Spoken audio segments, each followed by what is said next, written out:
really need to begin to make sure that everyone who's prescribed a dangerous opiate, they acknowledge and understand the risks and the benefits. Certainly the benefits of chronic pain is something that physicians and nurse practitioners and hospitals and others provide in a very important and meaningful way.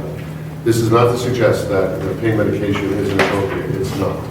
But when it's not applied appropriately, when individuals don't have enough information, whether it's parents of children who need pain medication or others, adults who also need pain medication, whether it's acute or chronic, is something that those individuals should have full and complete knowledge of.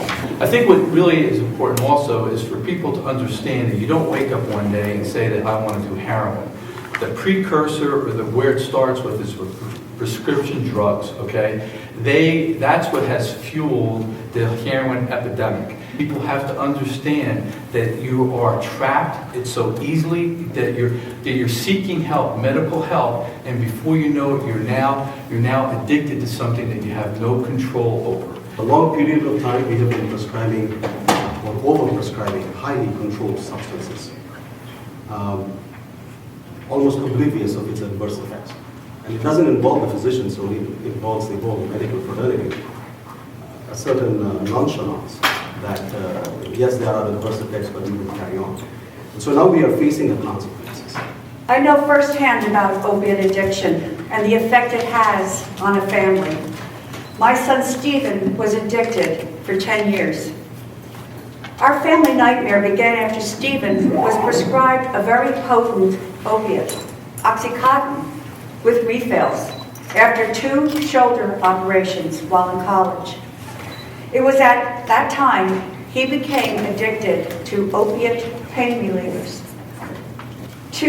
S2366 provides adult patients and parents of younger patients with critical information needed to make an informed decision about whether to take an opiate-based prescription painkiller or use a non-addictive alternative, requiring that prescribers supply the facts, ensure patients can have more awareness so that they can take more responsibility in the choices they make. The partnership contracted with Baylor Dickinson University's Independent Surgery Research Center, Public Mind, to conduct a study. They are here today to provide background on the study and on the release of the study.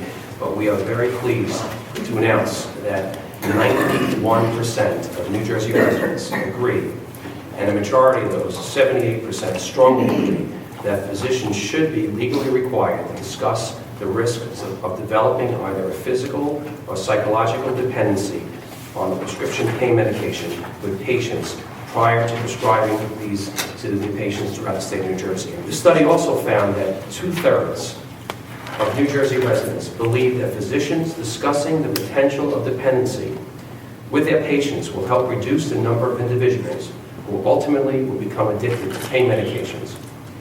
What we see here is truly overwhelming support from New Jersey residents who want this bill to pass, who want it to become law, and to want to have conversations take place between a patient and a doctor when they're prescribing a potentially highly addictive medication. As has already been presented, I think you can see that the public has overwhelming support for this. And as I'm sure you're all aware, legislation these days is often fraught with a very difficult journey on its way to success. And oftentimes part of that difficulty is very divided public opinion. And in this case, I think you can see that when we ask residents questions about mandated physician counseling and also the extent to which such counseling would result in beneficial results for the public, we see that the public is overwhelmingly in favor of this.